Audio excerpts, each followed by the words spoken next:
આગળનો પ્રશ્ન જે છે એ લોકસભાના સ્પીકર ઉપર પૂછેલો છે. હવે જો આ પણ એક્ઝામિનર્સ ફેવરિટ ટોપિક છે. સ્પીકર ઉપર વારંવાર પ્રશ્ન પૂછતા હોય છે. સ્પીકર ઉપર અથવા ડેપ્યુટી સ્પીકર ઉપર આ બધા ઉપર વારંવાર પ્રશ્ન જે છે એ પૂછતા હોય છે. સ્પીકર જે છે એ સામાન્ય રીતે રૂલિંગ પાર્ટીમાંથી હોય છે. રૂલિંગ પાર્ટી જે શાસક પક્ષ હોય એની અંદર, અને જે ડેપ્યુટી સ્પીકર જે છે એ અપોઝિશન પક્ષમાંથી હોય છે. આવી એક રીતની કોન્વેન્શન એટલે કે એક પરંપરા છે. આવું કંઈ બંધારણમાં કેવું લખેલું નથી, ક્યાંય લખેલું નથી, પરંતુ આવી પરંપરા જોવા મળે છે. તો બીજી વાર આવું જ વિધાન પૂછી લે છે કે સ્પીકર જે છે એ રૂલિંગ પાર્ટી શાસક પક્ષમાંથી હોય છે, સાચું વિધાન.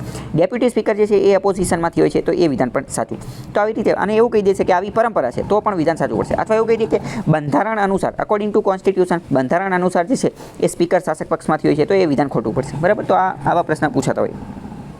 સ્પીકર સંબંધિત 3 પ્રશ્ન આપેલા છે કે જ્યારે સ્પીકરને કાઢવાના હોય એટલે કે રિમૂવલ ઓફ સ્પીકર, જ્યારે સ્પીકરને કાઢવાના હોય તો એ સમયે નીચેનામાંથી કયા 3 જે છે એ સાચા છે. જ્યારે સ્પીકરને કાઢવા માટેનો જે ખરડો લાવવામાં આવેલો હોય અથવા એની માટેનો ઠરાવ રિઝોલ્યુશન જે છે એ લાવવામાં આવેલું હોય, એની માટેની પ્રક્રિયા ચાલતી હોય, ત્યારે હી ઓર સી શેલ નોટ પ્રિસાઇડ, ત્યારે તે સ્પીકર પદ ઉપર બેસશે નહીં. તો એ વાત તો સાચી જ છે ને. હવે સ્પીકરને જ કાઢવાના છે તો એ ખુદને ખુદ થોડી બેસે, તો એ વાત સાચી છે. બંધારણ પોલિટીની અંદર આ ટોપિક ડિટેલમાં સમજાવેલો છે, મેં એનો વિડીયો પણ બનાવેલો છે કે જ્યારે સ્પીકરને પોતાના હોદ્દા ઉપરથી પદ ઉપરથી દૂર કરવાનો હોય, રિમૂવ કરવાનો હોય, કાઢવાના હોય, ત્યારે એ સ્પીકરના પદ ઉપર બેસશે નહીં. ત્યારે એક સામાન્ય સભ્ય તરીકે બેસશે અને ત્યારે કાર્યવાહી જે છે એ બીજા વ્યક્તિ જે છે એને આપવામાં આવશે, ખાસ કરીને ડેપ્યુટી સ્પીકરને આપવામાં આવશે.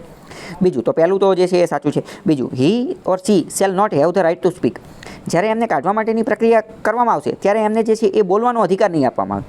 તો આ વિધાન ખોટું છે. હવે તમે સમજો, હકીકતમાં એવું ન હોય કે એમને બોલવાનો અધિકાર ન આવે. એ બોલી તો શકે જ તેને, કારણ કે એને પોતાના પક્ષમાં પણ દલીલ કરવી તો પડશે ને. એનો પક્ષ તો જાણશે જ તેને. કોઈ સ્પીકરને કાઢવાનું છે તો કાંઈ એમને ડાયરેક્ટ તો કાઢી નહીં નાખે ને. એમને પૂછવું તો પડશે ને કે ભાઈ તમને શા માટે કાઢવામાં આવશે.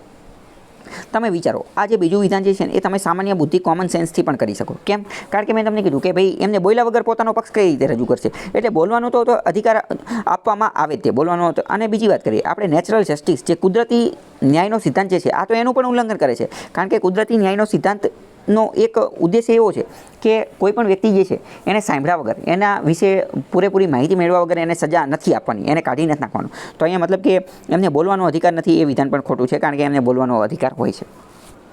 તો બીજું શું થઈ જશે? ખોટું થઈ જશે. ત્રીજું શું કહે છે કે જ્યારે એમને કાઢવાની પ્રક્રિયા કરવામાં આવશે ત્યારે જે છે એ વોટ આપી શકશે નહીં. ત્યારે જે છે ફર્સ્ટ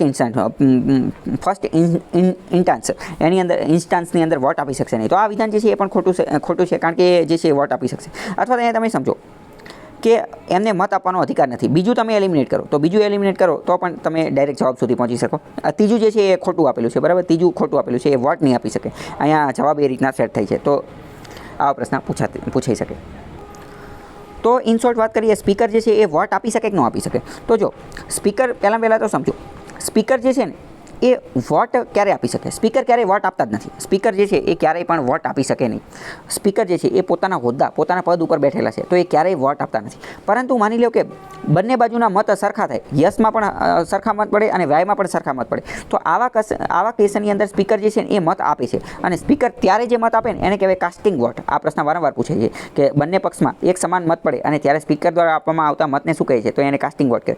પરંતુ અહીંયા તો હવે સ્પીકર પોતાના પદ ઉપર જ બેઠા નથી અને એમને તો હેઠા કાઢવાની વાત ચાલે છે. તો મતલબ કે આવા કેસની અંદર ફર્સ્ટ ઇન્સ્ટાન્સ પ્રથમ તબક્કે ક્યારેય જે છે એ સ્પીકર મત આપતા નથી. અહીંયા હકીકતમાં આખું વિધાન જ એવું કહેવામાં આવે છે કે ફર્સ્ટ ઇન્સ્ટાન્સ પ્રથમ તબક્કે મત આપવાનું. તો પ્રથમ તબક્કે તો ક્યાં આપે છે? એ સ્પીકર મત ક્યારે આપે? કે જ્યારે બંને બાજુના મત સરખા થાય ત્યારે જ આપી શકે, બાકી આપી શકે નહીં.